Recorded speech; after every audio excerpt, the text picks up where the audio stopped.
our channel. Today Bible verse in Tamil.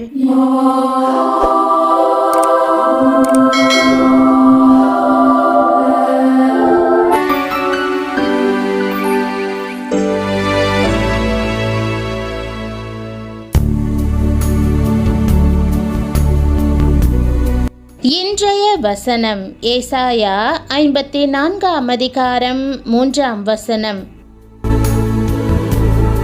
கிறிஸ்துவுக்குள் பிரியமானவர்களே, நம்முடைய ஆண்டவரும் இரட்சகருமான இயேசு கிறிஸ்துவின் வல்லமையுள்ள நாமத்தில் உங்களை வாழ்த்துகிறேன்.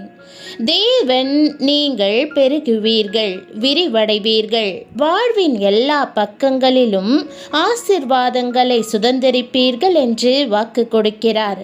அவர் உங்களை அரண்மனையாய் மறுபடியும் கட்டுவார், பன்மடங்காக பெருக பண்ணுவார். பிரியமானவர்களே, நீ வலது புறத்திலும் இடது புறத்திலும் இடங்கொண்டு பெருகுவாய். உன் சந்ததியார் ஜாதிகளை சுதந்திரித்து கொண்டு பாழாய் கிடந்த பட்டணங்களை குடியேற்றுவிப்பார்கள் என்பதே இன்றைக்கான வாக்குதத்த வசனமாகும். இந்த வாக்குதத்தத்திற்கேற்றபடி ஆண்டவர் உங்கள் எல்லைகளை பெரிதாக்கி உங்கள் வாழ்க்கையை கட்டி எழுப்புவார் என்று விசுவாசியுங்கள். திருமணத்திற்காக, குழந்தை பாக்கியத்திற்காக அல்லது வேறு எந்த ஆசிர்வாதத்திற்காகவோ நீங்கள் காத்திருந்து கஷ்டமான பாதையில் கடந்து சென்று கொண்டிருக்கலாம். உங்கள் பலத்தினால் எல்லா வழிகளிலும் முயன்றும் உங்கள் பிரயாசங்கள் வீணாகி போயிருக்கலாம். பிரியமானவர்களே, ஒருபோதும் நம்பிக்கை இழந்து போகாதிருங்கள், பின்னிட்டு பார்க்காதிருங்கள். நான் பிரயோஜனமில்லாதவள் என்று எண்ணாதிருங்கள். பலத்தினாலும் அல்ல, பராக்கிரமத்தினாலும் அல்ல, என்னுடைய ஆவியினாலேயே ஆகும் என்று சேனைகளின் கர்த்தர் சொல்லுகிறார் என்ற வேதவசனத்தை ஒருபோதும் மறந்து போகாதிருங்கள். மெய்யாகவே கர்த்தராகிய தேவனுடைய வல்லமையினால் நீங்கள் வலப்புறமும் இடப்புறமும் இடங்கொண்டு பெருகுவீர்கள். நீங்கள் ஒருபோதும் தாழ்ச்சி அடைவதில்லை.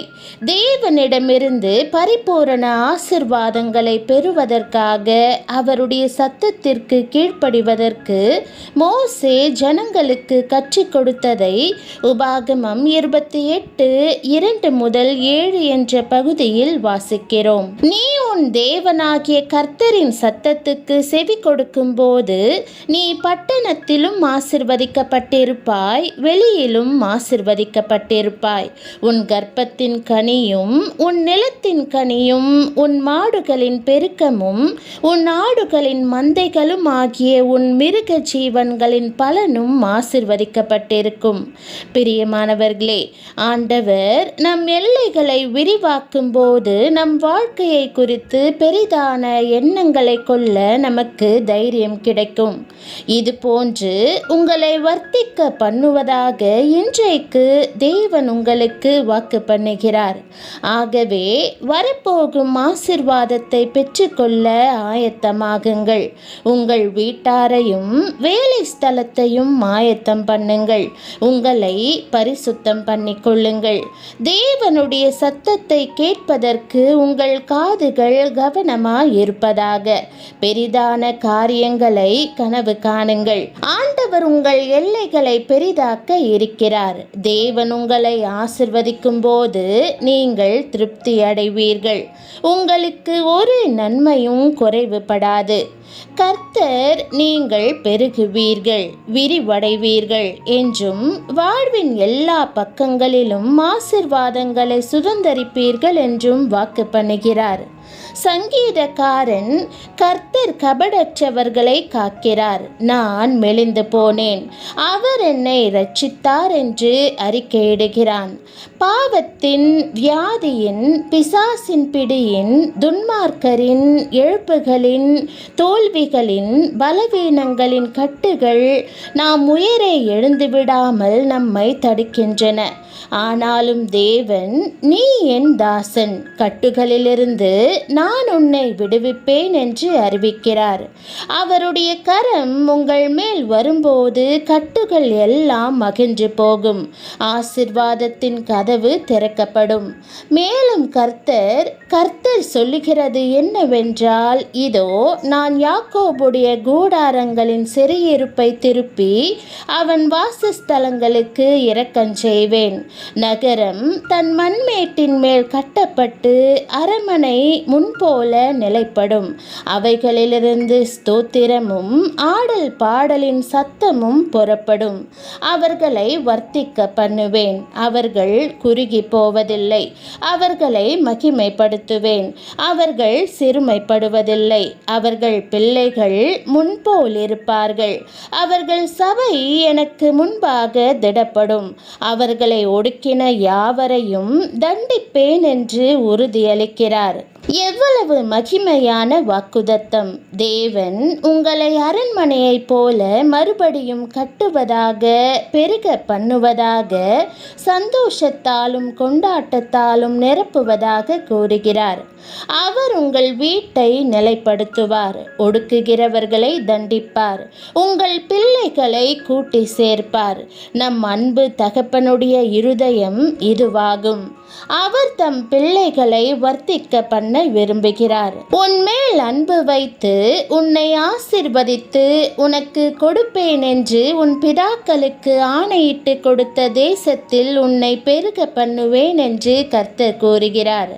நீங்கள் அவரை நேசிப்பதால், அவர் நாமத்தை கனப்படுத்துவதால் அவர் உங்களை எல்லா தடைகளுக்கும் மேலாக உயர்த்துவார். ஆகவே பிரியமானவர்களே, நீங்கள் இன்றைக்கு காண்பதை குறித்து அதைரியப்படாதீர்கள். தேவன் சீர்படுத்துகிறவராக, பெருக பண்ணுகிறவராக, விரிவடைய செய்கிறவராக இருக்கிறார். அவர் வலப்புறமும் இடப்புறமும் உங்களை விரிவடைய செய்வார். உங்கள் குடும்பத்தில், வேலையில், ஊழியத்தில், ஆவிக்குரிய வாழ்வில் உங்களை கட்டி வைத்திருக்கும் எல்லா சங்கிலிகளையும் அவர் உடைப்பார். தம் வாக்குத்தத்தங்களை நிறைவேற்ற தேவன் உண்மையுள்ளவராயிருக்கிறபடியால் அவரது வார்த்தையை நம்புங்கள். விசுவாசத்தோடு ஜெபியுங்கள்.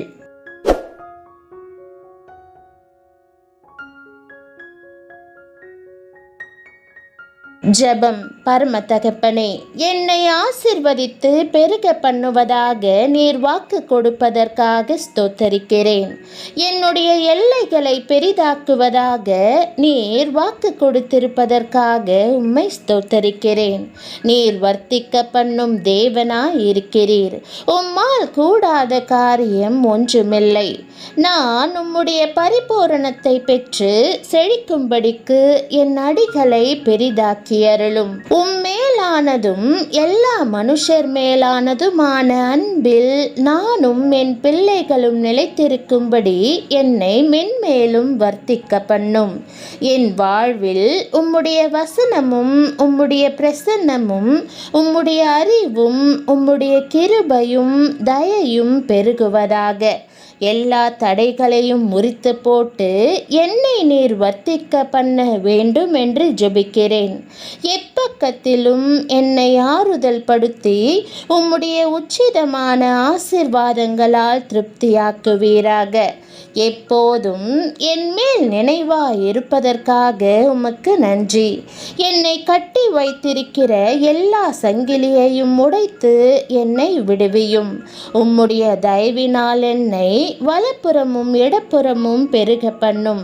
என் வாழ்க்கையை, என் குடும்பத்தை, என் எதிர்காலத்தை அரண்மனையைப் போல சீர்படுத்தும். உம்முடைய அன்பில் என்னை நிலைப்படுத்தி ஸ்தோத்திர பாடல்கள் என் வீட்டை நிரப்பும்படி செய்ய வேண்டும் என இயேசுவின் நாமத்தில் ஜெபிக்கிறேன் நல்ல பிதாவே, ஆமேன். தேவனுடைய நாமம் மகிமைப்படுவதாக. ஆமேன்.